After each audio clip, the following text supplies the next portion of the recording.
Breaking news as we welcome you into NFL Live today. We've got Adam Schefter here to deliver that news. Adam, what's going on?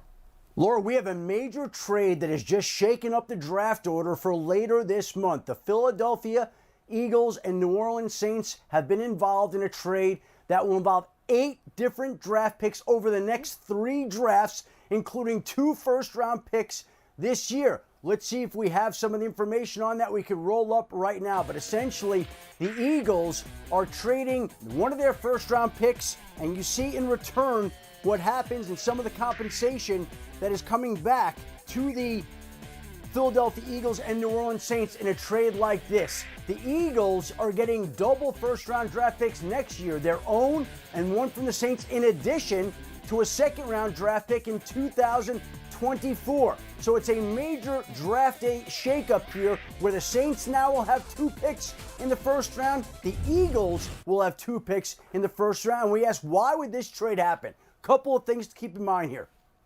I think this tells you that the Eagles are better positioned next year to go after a quarterback in a draft that will be much deeper if that's what they want. And it tells you that Jalen Hurts looks like he's going to be the guy this year, be given the chance to lay claim to that Eagles quarterback job long term. And the Saints have added flexibility. Maybe they want to go with a quarterback and another player in round 1. Maybe they see 2 players they like, but they'll get 2 first-round draft picks. But the order of the first round has taken a major turn just moments ago. We will continue to talk about this throughout the rest of the show. As Adam said, this is a major trade that will affect a lot of our draft conversations as we're now in the month of the NFL draft. You see Mina Kimes there on the screen, Dan Orlovsky, Teddy Bruschi here with me now. And Dan, I'll just start with you. As you hear this, I think one of the main keys here, and we'll continue to show you visually because I realize it's a lot of information to process, but the Saints wanted to get ahead of the Chargers. There must be a player, a position, somebody that they're looking out for. They said, we got to make sure we get this player or this position before the Chargers. Yeah, if you see at bottom of the screen, it says 16 New Orleans Saints now, who used to be the Philadelphia Eagles. And I believe that they wanted to jump the Chargers for an offensive tackle. I said about last week on this show that if the Chargers get a starting right tackle that's a good player, you can make the case that they have the best roster in football. And now the Saints, who lost their starting left tackle in free agency, Teron Armstead, to the Miami Dolphins, I think the Saints realize that there's these group of offensive tackles that they like. And it may not be the first or second guys off the board in this year's draft, but there's a group of guys that they're going to like. Maybe it's Charles Cross from Mississippi State, or Penning from Northern Iowa, Falele from University of Minnesota. Maybe it's Raymond from Central Michigan, that they feel they need to get a quality starting left tackle in this year's first-round draft. And if they do, they're right in the mix with the Tampa Bay Buccaneers and the Green Bay Packers and the Rams for being a playoff contending, championship contending football team. This says a lot about the Saints and how they view themselves. You've got to say, too, because you mentioned the fact that they probably wouldn't get those first 2 guys, the Ike Equanos and the Evan Neals of the world. They'll be gone by that point. But important there, wide receiver could be in play as well, Teddy. This is unusual to see a team say, we're going to call our shot. We're going to tell you exactly what we're trying to get ahead of and what we may want. This is why I love free agency period and I love the draft period, because it's truth season. And you can tell, they won't tell you the truth in press conferences or when you ask them questions, but what they do in the actions that they take. Did they know, did they have a feeling that the Chargers were going to take a specific player that they liked? Did they have information? But they felt a reason to go up a couple spots because they know who they possibly could get. And maybe they know exactly who they'll want based on who they think will be gone. And it's like, this is the move we got to make. But right now, the draft is the 28th, correct? Yeah. And this is now just gives a lot of other teams, they know what you're thinking. They know what your plans are. Why you did it. Now you can counter at times. So usually something like this is made that night to where, okay, I know my player's there.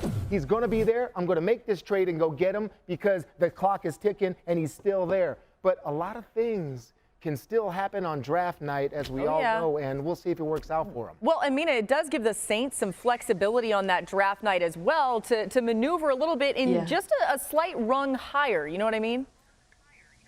Absolutely. Also, by the way, there's still a lot of time. The Chargers could trade up if they want to. I mean, maybe not, but it's in play. I think to both your guys' points, these sorts of moves tell us a lot about how these teams perceive not only their current rosters, but also their timelines. Philadelphia came into this draft with 3 first-rounders, and in pushing one into the future, they're picking up additional mid-round picks, which I think is very valuable and unsurprising from a team that, thinks in a pretty progressive manner when it comes to the draft. As far as the Saints, Dan's absolutely right. This is a team that thinks they can compete now. It's a team that has 2 glaring needs on their roster, which happen to be the same needs as the Chargers, and saw an opportunity to meet those right now and compete in the present tense. I think that should have been signaled when they, brought on Jameis Winston, right, instead of looking to draft a quarterback, although potentially that's still in play. But it really tells us a lot about this team, and it's not surprising given how good the defense is. The more I think about this, Mina and Teddy and Laura, the only team that I really see kind of in that teens, the early 20s, mid-20s,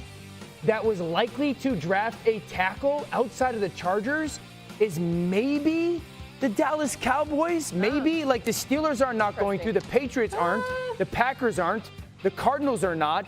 The Cowboys, I think, are unlikely. So that's why I really do think that the line of demarcation for the Saints was the fact that they know the Chargers roster and they know that the need for them was right tackle. And so I get it that, to Teddy's point, we're still 3+ weeks away. I just think that the Saints are looking at the draft board the same one that you are at home, sitting there going, those teams aren't going to be overly aggressive to jump us or the Chargers to go get a tackle. Let's be that team. Again, as we just recap this breaking news at the top of the hour from Adam Schefter, essentially the Eagles giving up one of their first 3 first-round picks, because they had 3. They had 15, 16, and 19. They gave up 16 and 19 for 18 and a 2023 first-round pick. The Saints now are able to move up. What a home run by Howie Roseman. I know.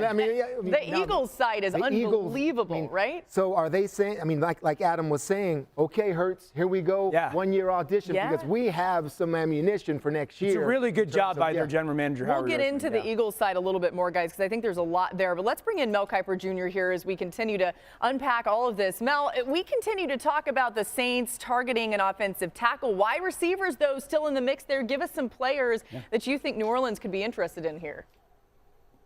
I'll echo what everybody said. Love it for Howie Roseman and the Eagles. I love draft picks now for 2023 and 2024. They're set and stockpiled and ready to go. But for this particular Saints team, to get ahead of the Chargers, the guys mentioned Trevor Penning. You would be a left tackle in New Orleans. You would be a right tackle with the Chargers opposite Slater for Justin Herbert. Think about wide receivers. Also Charles Cross, the tackle for Mississippi State, may be gone by then. If he's there, he would be in play as a left tackle for the Saints. But the wideouts would be Chris Olave from Ohio State, then Jamison Williams from Alabama, key guy coming off the ACL national title game. When will he be ready? There's a lot of talk about where he's going to go. 21 is New England. We know about the Belichick-Saban connection. And 22 is Green Bay, who needs a receiver. So now they're ahead of those teams still at 16 and 19, positioned to get the tackle and the receiver unless somebody moves ahead of them where you played your hand too early.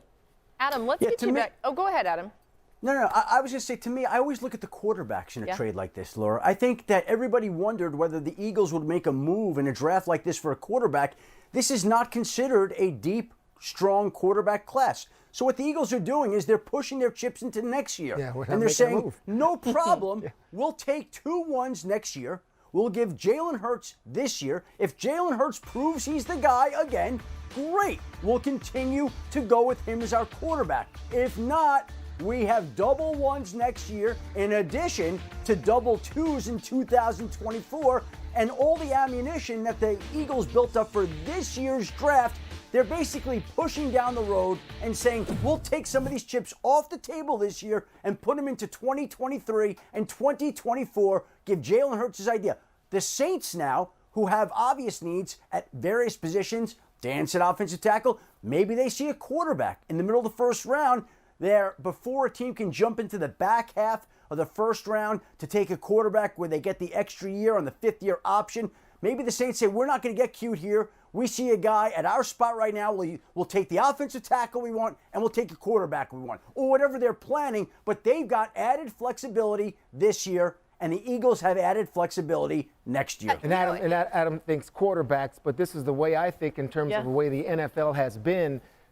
to get a specific player that may want to get traded, maybe off-season or even now, that there is a specific player that is not happy where they are. So like the Rams, like other teams, like the Dolphins, we have picks now. Now we can go get a Tyreek Hill. Now we can go get someone who's not happy somewhere else that doesn't get the money in their contract that they want. Yeah. The Eagles also have that option. It's valuable capital. You were shaking your head no when Adam was mentioning the possibility of the Saints getting a quarterback somewhere in that mid-first round. Why I just think this move tells me that the Saints see themselves as a legitimate contender. And that's why that they wanted to go get that extra pick for this year. They see the conference that we have all talked about in the NFC and going, okay, we think it's the Rams, we think it's the Bucs, and maybe the Packers. They've got an elite defense, a dominant offensive line. Michael Thomas is coming back. I think they sit there and go, we can make some noise this year, and I don't think it's for a quarterback. I think it's to plug that one hole that left their football team essentially on the offensive tackle side. For one particular player. Yeah, I agree. That they may want. I agree. Yeah. Well, let me say this. Yeah, I think that the Saints absolutely view themselves as the team to beat in the NFC South. Yeah. I think that they believe that getting 2 wins will help them to that goal. I think the Eagles look at it and they say, the New Orleans Saints right now play the AFC North and the NFC West. Tough schedule. So you know what? That pick next year, if the Saints don't work out, their season doesn't work out the way they want, that pick next year may be better than people think for as good a football team as the New Orleans Saints have been. I love it. I think because the move is so specific, going from 18 to 16 to 19, just basically jumping the Chargers, that makes me think it's less likely about the quarterback and more likely about the fact that those two teams have so much crossover in the positions that they need and also the kind of players they want, frankly. I mean, Mel talked about Chris Olave and Jamison Williams. Those are both players whose skill sets align with the needs of LA and New Orleans in terms of speed, how they complement the likes of Mike Williams in LA or in New Orleans, Michael Thomas when they come back. It seems very likely to me that, or possible rather, if it's not about tackle, that the Saints saw that and thought, okay, we have the same need, we like the same type of players at this position, let's go get our wide receiver. Because also the Ravens are picking ahead of them, they need a tackle too. Yeah, it's fascinating to think about how this is all going to shake out, and we are now just 24 days away from the NFL draft. Of course, all the coverage right here on ESPN, and we'll find out, is it offensive tackle, is it wide receiver? We'll remember this day and say, man, we thought they were going after this. Turns out it was that. There's a lot more coming your way on NFL Live. We'll be all over this breaking news for the rest of the show. Plus, everything you need to know about the New York. 4 teams that also happen to have new head coaches begin off-season workouts today. New Orleans, Chicago, Miami, and the Giants. And speaking of New York, Daniel Jones heading into a pivotal season. He spoke to the media today. Obviously, this system's had a ton of success. They had a ton of success in Buffalo with it, and there's a reason. So I'm looking forward to finding out what those reasons are, learning the offense, and then building it around what we do well as a team with the guys we got here. So today, I think we could say the official new beginning of Daniel Jones with the new head coach, new pieces. Dan, what are the expectations? The expectation is for him to have the type of impact or somewhat similar to the one that he had on Josh Allen. And that's going to be a difficult challenge for Brian Daboll when it comes to Daniel Jones because they don't have the pieces in place that they did for Josh really from the second, third, and fourth year. If you look at the main thing that stood out for Brian Daboll and what they tried to do schematically for Josh Allen was they went with that 10 personnel, 1 back, 0 tight end, 4 wide receivers. Now look at the difference between what Josh has had under Brian Daboll and what Daniel Jones has experienced the last 3 years. The Bills ran the second most 10 personnel. Again, no tight ends on the field, spread out. Second most over the last 3 years. Daniel Jones has never taken a snap in 10 personnel in the last 3 years. So immediately my thought is, how much of that is Brian Daboll going to bring over for Daniel Jones? Because it did help Josh Allen. Yeah. It did spread the field out. It did simplify some of the stuff pre-snap read-wise. It did give him some space to go create. So how much is Brian Daboll going to implement that? The challenge is this. Daniel Jones has got 36 fumbles in his career, 36. 25 of those are within the pocket. When you play in 10 personnel, you're going to play in the pocket a lot as a quarterback. So do they trust that that is finally fixed? The turnovers are gone? Because 25 fumbles in that short period of time in the pocket tells you the quarterback doesn't feel the rush, he doesn't see the rush, he doesn't get protections well enough. That's the big hurdle that they've got to jump with Daniel Jones under Brian Daboll's tutelage. I think Brian Daboll has to realize it's tough to just try to carbon copy something. I understand the words you're talking about with 10 people and all of that. I mean, defenses see 10 personnel, and what they see are just 5 blockers.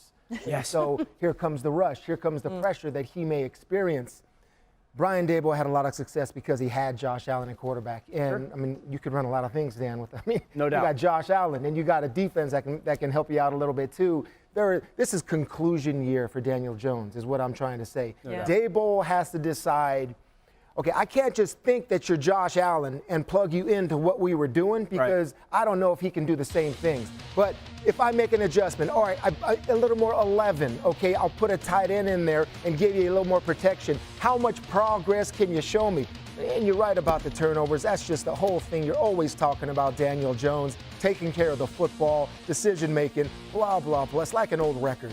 So conclusion time, you either go into the next chapter or you can make something out of this guy. It's a little bit on how good of a coach can Brian Daboll be, because they saw him with extraordinary talent to take him as high as they did. So Daboll, what can you do with him? Yeah, and Mina, when you look at the draft for the Giants, it sets up kind of nicely for them. They pick at 5 and 7, those 2 picks in the top 10. What do they need to do to help DJ?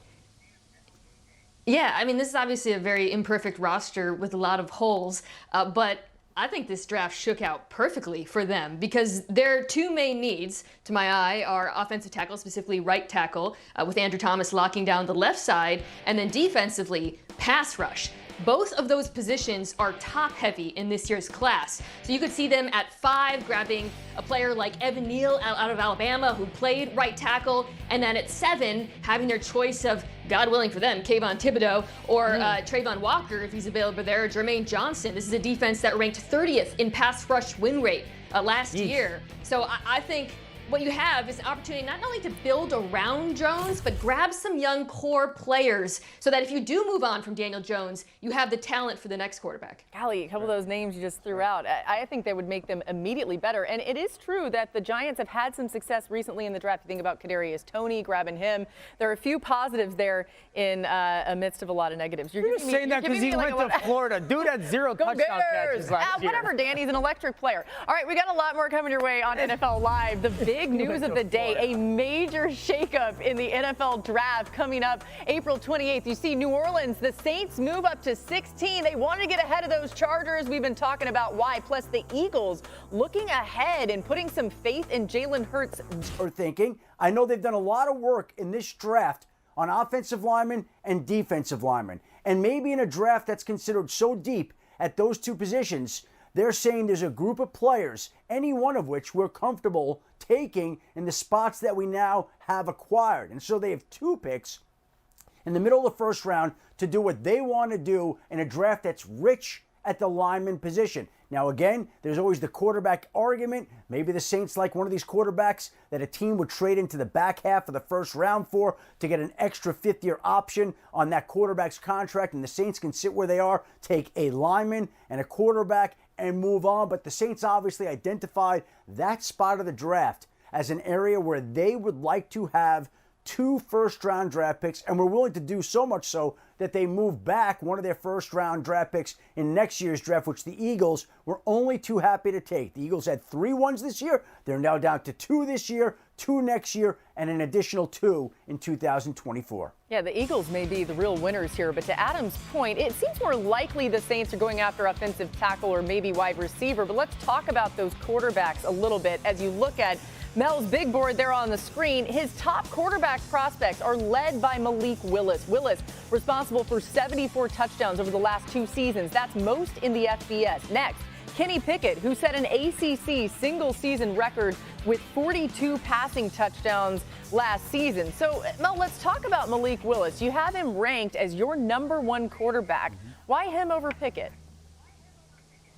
Talent, Laura, I struggle with this because Kenny Pickett, I think, could maybe become a Derek Carr type. But when you think about Malik Willis, think about Justin Herbert and Josh Allen and Lamar Jackson. They were picked apart during the draft process, but talent one out. And when you look at Malik Willis, you see that rocket arm on display. You see that incredible running ability like we've seen with Josh Allen, the beast that Josh Allen is. Malik Willis can become. Incredible character. Josh Allen has that. Great leadership. Galvanizes everybody. Those guys will go through a wall for Josh Allen. They'll do it for Malik Willis. He wants to be coached hard. He wants to learn. He wants to keep getting better. Malik Willis on talent.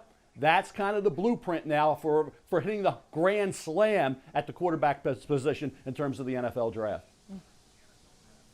Yeah, Mel, I agree. And something that struck me, you mentioned Lamar Jackson, obviously a very different quarterback from Willis, but it strikes me how as recently as 2018, his rushing ability was almost used against him in some ways. And now in just such a short time, the NFL has changed the way they value that tool after seeing so many quarterbacks succeed, including the ones that you mentioned. And I want to stress this because we're going to talk a lot about Malik Willis's incredible deep ball, but he is a special runner. I actually struggle to compare him to any rushing quarterbacks in the NFL because it's such a rare combination of both elusiveness and power. I mean, there's times when you're watching Liberty against small schools and it looks like he's a high schooler trampling middle schoolers. So to me, that gives him a way to almost transition into the NFL because it's something he can lean on at the start. Listen, the more you talk to people, the more you get the sense that Malik Willis is going to go higher in this draft than I think people realize. And I don't know where that is, but there's been a lot of talk about how it's not a deep draft, not a great draft of quarterbacks. But yet, here we have Malik Willis, who's now scheduled to visit next week with the Carolina Panthers, who are picking at number 6, with the Atlanta Falcons, who are at number 8. He's already met with the New Orleans Saints, the Pittsburgh Steelers, the New York Giants, the Tennessee Titans, some teams that have some quarterback questions right now. And it just feels to me that with the package of potential and talent that Malik Willis has, that he's tracking right now to be the first quarterback picked in this draft, and it may turn out to be a little bit higher than I think people think. Yeah, Teddy Bruschi's over my shoulder. He's like, it's that position. You overdraft that position because these guys end up in the top 10. But either way, it's electric talent as we're talking about, even if it needs some development. So to that point, Dan, Willis is going to be a huge storyline these next few weeks. What do you like about that rushing ability and that arm that Mina's referring to? Well, I think, first of all, Mina, you can comp his running style to me if you wanted to get something a little bit more accurate. All right, so you heard Mel talk about some of the names like a Josh Allen, a Justin Herbert, or Lamar Jackson. Those young players come into the NFL and they make these incredibly difficult throws to unblocked defenders or against unblocked defenders downfield. You got to have arm strength to do that. Malik Willis has this ability. Okay, so I want everyone to understand that he's going to throw this at the bottom of the screen. Basically, what's a 20-yard stop route to this receiver outside the numbers, okay? Everyone pay attention to this nickel defender that's becoming unblocked off the edge. Now, Malik Willis catches that snap, and he's got vision on him, knowing no one's going to block that guy, but I still have to know where to go with the football, when to go there, and can I make the proper throw accurately enough? Now, these are these special talented throws. As he sees that defender rushing, now listen, the left arm for this defender, Teddy Bruschi knows, that's mirroring the throwing hand. So I want everyone to understand how difficult of a throw this is for a quarterback to go 1, 2, 3. I know you're not getting blocked. I've got to navigate that throwing, or that unblocked, or that mirror hand. I've got to navigate this throw to wrap it around, but also I got to make it accurate enough downfield. This is the part of the play that I absolutely love, though. That ball's going to get thrown from about the 39-yard line on the right hash, okay? This is an NFL throw. From the right hash, wrapping it around that defender, I've got to drive that ball all the way to the opposite 39. So that ball's going 22 yards in the air, right hash, all the way outside the numbers, and be accurate, placing it exactly on that guy's chest to go make a play. Those are the plays we watch Justin Herbert, Josh Allen, Lamar Jackson come and make plays when they step into the NFL. The awareness and the ability to drive the football. Now, I love debunking narratives. He doesn't go through progressions. He's not accurate. He can't get to number 3. He doesn't throw the ball over the middle of the field. This is against Ole Miss, a game where a lot of people said he struggled. This is a full progression, okay? We've got a hitch up top. We've got a seam. We've got a sit. The progression is going to be number 1, number 2, number 3. 1, 2, 3 over the ball, okay? Watch Malik Willis. Catch the snap, and I peek to the right. Great. It's not there because this up-top defender has drifted out underneath that hitch. Now let's see you get to number 2. And number 2 is going to be basically off of this defender, this linebacker right here. If he hangs inside and straightens up, I want you to rip that seam. If he stays with that seam, here comes this replacement over the football right now. There's this receiver that's vacant over the ball right now. Now, what I love about this is watch this snap release. He gets on top of his feet, tippy toes of his seat, and then look at this snap release. His feet aren't perfect. I don't need them to be. I'm getting to number 3. Snap release that ball over the middle of the field, placed right on that guy's chest. So you see the physical talent that some of these young kids that have come into the NFL in recent years, it looks like them. That's why Malik Willis is the one guy that has uncoachable traits in this year's quarterback class. I love it. I bet he goes top 10. Moving over to the defensive side of the ball, Ahmad Sauce Gardner took to Twitter last night to state that he is the best player in the draft. That's what he said. He said, I'm the best player in the draft. Man, why not? Let's see what Mel Kiper Jr. thinks. He released his updated rankings for the 2022 NFL Draft prospects. Gardner has moved up to the 4th spot. He's the top-ranked cornerback in the class, according to Kiper, and that means Derek Stingley Jr. is one of the most interesting prospects in the draft because he is now behind Sauce Gardner. Now, remember, he had that stellar freshman season when LSU won the title in 2019, but he's been limited due to injuries the last 2 seasons. Mel now has Stingley as his 9th-ranked prospect. Some of that just the inconsistency, right? But Mel, why have you moved Sauce Gardner up in your rankings? Talked to a former GM, Laura, who has Super Bowl rings, and said, okay, I'm going to look at Derek Stingley Jr. Where do I go? I said, go back to 2019. He was phenomenal. He was awesome. He said, hey, Mel, if I got to go back to 2019, I'm not taking him in the top 10. That resonated with me in terms of, okay, let's get the way the NFL's thinking, not just on 2019, but through the process. I thought Derek Stingley Jr. would be the #1 player on this board like Patrick Peterson was coming to LSU a while ago. But it didn't happen because of COVID and the injury. Sauce Gardner from Cincinnati was spectacular. You needed that to go ahead of Stingley. He was locked down all the way. He was consistent year in and year out. 9 career interceptions, tremendous length. You talk about a guy who wants to be elite, has the attitude to be elite, and then the talent to be that as well. That's Sauce Gardner. And with the 9 picks, the ball skills, when a turnover is an opportunity to turn it over, he takes advantage of that. Love that aspect of his game. And like I say, he has the overall attitude and the approach. So he could go as high as number 4 to the Jets. Derek Stingley Jr. and maybe in that 10 to 15 range will be a great pick if he's healthy and back in that Liz Frank. But Sauce Gardner, because of his spectacular lockdown performance, edges ahead of Derek Stingley Jr. Man, I'll say first, if I'm Seattle and Derek Stingley Jr. has fallen to 9, I run to the phone, but especially given their need at cornerback. But Mel, I agree with you about Sauce Gardner being cornerback 1 in this draft. And it's funny to me because I saw that tweet, and it's almost like that confidence, it shows up in his play. I mean, you're going to hear a lot about his amazing press technique, but what strikes me, even when he does get beat, he never freaks out. Part of that is because of his incredible recovery speed, but he's so good at tracking the ball from behind. And also, while he will be, seen and I think rated as a man corner in the NFL, he's also really good in zone, at keeping eyes on the quarterback, reading, reacting. He's just the total package. And, Stingley, if he has a great pro day, I think he could get back into that competition, but I think Gardner is 1 right now. Yeah, Mina, Stingley is supposed to do all drills at LSU's Pro Day on Wednesday. Of course, we'll be all over that, but I think he's going to probably flash out there a little bit to where some teams will keep their eye on him. But let's go back to Sauce Gardner. Teddy, what have you seen from his tape that really sticks out to you?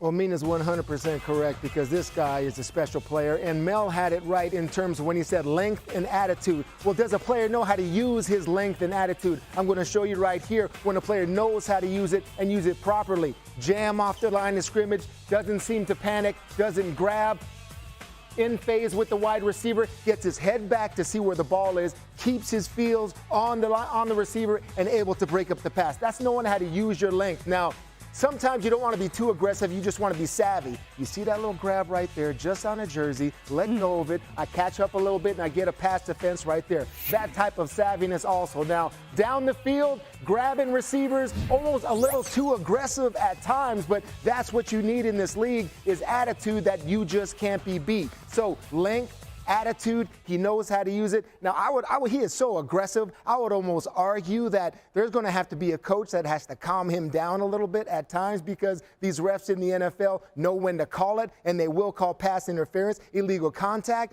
But in terms of a cornerback that can shut down a wide receiver and help you out immediately, this is the one to get. Yeah, you know, also, Teddy, don't lie. You like that he tweeted out that he's the best player in the draft, right? That's the attitude right there, and you need it. Go get him, Sauce. You love it. Listen, when you're at that position, those quarterbacks, they got to be a little crazy sometimes. We got a lot more coming your way on NFL Live. We're getting right back to the trade in the draft that shakes up the draft order. Everything you need to know about what the Saints acquired wide receiver Devontae Parker in a trade with the Dolphins. Let's get Adam Schefter back in here for all the latest. What more can you tell us about this trade, Adam?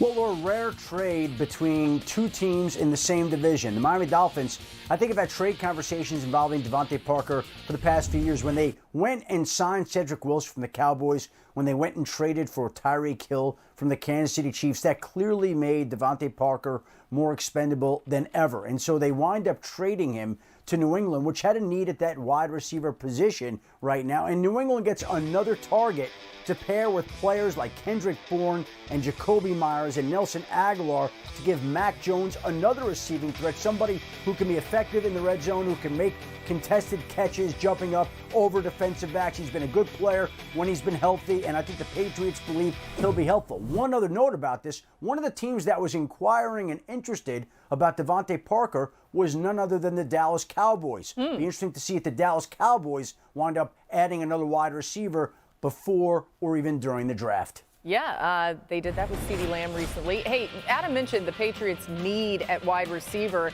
They became the first team since the 2009 Rams to go an entire season without a player having a 100 receiving yards in a game. New England certainly familiar with Devontae Parker's work also in the division. 3 of Parker's 11 career 100-yard receiving games have come against the Patriots. They're like, man, that guy's good. Let's get him on our team. All right, Dan, how do you like this trade for the Patriots? I think it's a really good trade for the Patriots because it gives them something that they didn't have, and that's size and speed at the wide receiver position. As good as we thought that offense played last year, certainly Mac Jones played, they weren't really in the pass game able to use all of the field, certainly horizontally, because they didn't have somebody outside the numbers that could work. So you shrink the field down sideline to sideline when you don't have that guy. And then downfield, they didn't really have a guy that we felt could run by a defense, or at least put the fear of running by a defense into those guys, and certainly having the size where I could say, hey, it's one-on-one, my guy better than your guy. I could just go give you an opportunity ball instead of having to place it in the perfect location. So I like the fact that they brought that in because now they can use Hunter Henry a little bit more space in the field, Jonnu Smith a little bit more space in the field, Nelson Aguilar a little bit more with those underneath slot-defined routes because they have a guy that can go work on the outside, including Kendrick Bourne working between the hashes. Listen, Devontae Parker's a guy that averages 14 yards per catch in his NFL career. In last year, he had 500 yards in 8 games. Okay, so not a great year, but 500 yards in 8 games. 2020 he had 811 games. 2019, Teddy, when he played a chunk of the season, 1,200 yards and 9 touchdowns. So good player. Can they get it out of him? Yeah. Can they get that type of production out of him? I mean, contested catches, like Adam's talking about, like Dan's talking about. Okay, here's a guy that's going to help Mac Jones. He's a big, tall guy. Throw it up to him, he can get it. But I mean, he's hurt a lot, and then you're hoping. I mean, he played well against the Patriots, so Bill loves him. Bill loves him. And it's like, oh, this guy was like good against us. So yeah, I'm going to get it out of him by bringing him here. And then when you bring a receiver that you need to get the most out of, you put him in the offense. And who plays a big part in that? The quarterback. No doubt. Quarterback in terms of getting on a relationship with this guy at times where you may have a little tweak, man. It's only like a game, right? You're going to be back in a couple games, right? Something like that. Mac has to become that quarterback now. You're no longer a rookie. Conversations. Those conversations, the serious ones to where receiver to quarterback, man, I need you out there and be out there for me. So let's see if Devontae can do that for this offense. Yeah, Teddy, I hear you on the injury risk, but I think despite that, this is a pretty shrewd move on the part of New England, in part because of the contract. I mean, we're at a moment now where the top wide receivers are getting quarterback money, and Devontae Parker is only making single-digit millions over the next couple of years, which I think limits the risk to some degree. As Dan said, and you as well, he gives them a downfield threat that's been missing from their offense, I believe, since Brandon Cooks in 2017. Obviously a very different kind of player, but can still threaten deep and separate. And then finally, what I love about this is it gives New England flexibility going into the draft. I still think they should take a wide receiver, but they no longer have to reach for a certain kind of player in the first round because quarterback is still a glaring need on this roster. So now with the wide receiver in hand, an ex-receiver, they can look at all of their options in the first round and say, let's take the best player for us. Yeah, a lot of us were. Mina thinks like a GM. Yeah, she does. Oh, she'd be a great GM. I mean, how's this guy going to do this year right now? Is he going to How be can they get freaking it out of him? healthy? Yeah, Cap, no cap. Anyway, we've been putting Jameson Williams, connecting him a little bit with the Patriots. But, Mina, it's a great point. They may not have that need at least as extensively. Go ahead. Or if they do take Jameson Williams, they can ease him in because of the ACL injury because they have another receiver in Devontae Parker. We got a lot more coming right on NFL Live. We had the breaking news off the top of the show about a draft shakeup that we'll continue to talk about. When we come back, the Eagles side of this is they've now gained a first-round pick in 2023. They're pushing all their chips into next year. We'll explain why and what it means for Jalen Hurts. We'll be right back on NFL Live. Keep it locked right here. Do you like chips? I love chips. We're back on NFL Live with breaking news. Adam Schefter, walk us through everything that's happened that affects the upcoming NFL draft and a couple drafts after that. Well, Laura, the New Orleans Saints and Philadelphia Eagles agreed to a trade at the start of the show that involved 8 draft picks over the next 3 drafts, including a first-round pick this year that goes from Philadelphia to New Orleans, giving the Saints double ones this year and giving the Eagles double ones in the 2023 draft, which is expected to be a better and deeper draft for quarterbacks.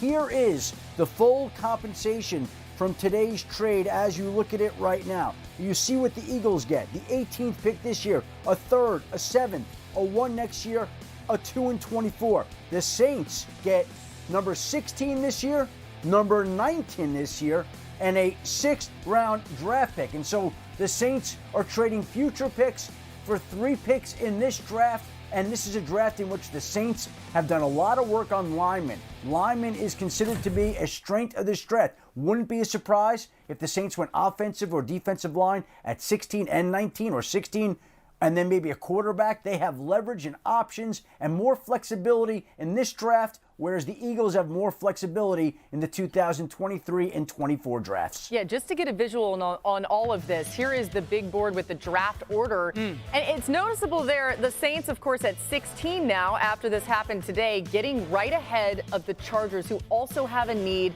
at offensive tackle. Got to think that factored into their decision making, although as Adam illustrated, there's a lot more context to all of this. And one of the sides of this is what the Eagles did. And as we've had more time to digest this, I can't help but say, hi everyone, I can't help but say that it just seems to me like the Eagles are winners here. I think the Saints are winners too, but Howie Roseman, Mel, has been really smart about how he's managed this draft capital, knowing going into this year, they had those 3 first-round picks and they had a lot of flexibility with what to do with them. No question, Laura. 1 pick ahead of the Saints with both 15 and then at 18 in that wide receiver position. They could address, Devontae Smith's going to be a star, no question about that, but there'll be other receivers. We mentioned already Chris Olave and Jameson Williams, but Jahan Dotson from Penn State. I think in the second round, one of the most underrated receivers in this draft is Sky Moore, Western Michigan. But I'll give you a defensive back. They like versatile guys, defensive back, versatile defensive lineman. You got a guy, interior pressure of a Devontae Wyatt from Georgia, but another underrated player is Michigan safety or slot corner, Daxton Hill. Keep an eye out for that name, Daxton Hill, safety out of Michigan, could be a slot corner to go a little higher than a lot of people think. Yeah, Mina, it's going to be fascinating to see who these teams actually end up getting, especially with some of these picks kind of bunched up together. When you think about the Eagles' perspective here and going all in on Jalen Hurts at least this year, what are your thoughts? I think this isn't surprising, actually. The Eagles had 3 first-rounders going into this draft, and around the league, in Indianapolis at the Combine, I had a lot of conversations with people who were speculating on what they might do with those picks. Nobody I talked to thought they would pick 3 times in the first round. The Eagles know, and studies have shown this, that teams tend to undervalue future draft picks. And in doing this trade, they got draft capital for next year that they can use, as Mel has mentioned, to potentially move up and grab a quarterback they like if Jalen Hurts doesn't work out. I think this is very smart on the part of Howie Roseman, and regardless of what happens in New Orleans, I really like it in Philadelphia. Yeah, I think that this says to me that the Eagles jumping New Orleans in 15 have their eyes on a receiver. We've heard their conversations of trying to trade for guys, and if you look at this offense in this important year for Jalen Hurts, the Eagles sit at 15 now. The Saints could be in the mix for a wide receiver at 16. I think it's going to be an offensive lineman. 17 is the Chargers. I could sit here and tell you that they should take a first-round receiver. the Eagles get to 18. I think the Eagles are sitting there going, we want a receiver at 15, and we want to make sure we get that receiver. And it also makes me think that because they have Devontae Smith, up-and-coming top 15 wide receiver, think he's going to be awesome, and a top 10 tight end in Dallas Goedert. If you look at their skill position guys, they don't really have another guy that scares you, right? So that's why I think it's wide receiver. It also makes me think that they didn't value the other players in the first round at places of need where that other pick was, and that's why they felt better pushing it off into the future. So basically, Jalen Hurts, show us what you got, in terms of this year. And now. I mean, well done by the Philadelphia Eagles, because when you assume that you can move up and get more picks or even a quarterback next year, how about what's in vogue right now in the NFL when you're talking about, I've got these picks, and now what quarterback's going to be unhappy next year? What quarterback is going to want out of their situation next year? Well, we've got the picks, so now let's go get them. The Eagles can do a lot of things in the next couple years. Again, a big trade today that shakes up the draft order, and it's only just getting started, right? There's so much more that could happen between now and the draft. We got time for one more thing, and this is really special to all of us here on NFL Live. A big congratulations to Henry Buggy, our show researcher, and his wife, Tatiana. They welcomed in Henry Cooper Buggy, who goes by Cooper yesterday. We are so excited to have a new friend in the NFL Live family. And baby Buggy, you are already so loved. Congrats once again to our Buggy and, of course, his sweet wife who delivered this beautiful baby. Those days? Remember those days? I remember. They were big. I remember, man. Dan was giving advice earlier about babies and planes. He said just make sure they have the pacifier. We'll see you tomorrow on NFL Live. Change the diapers.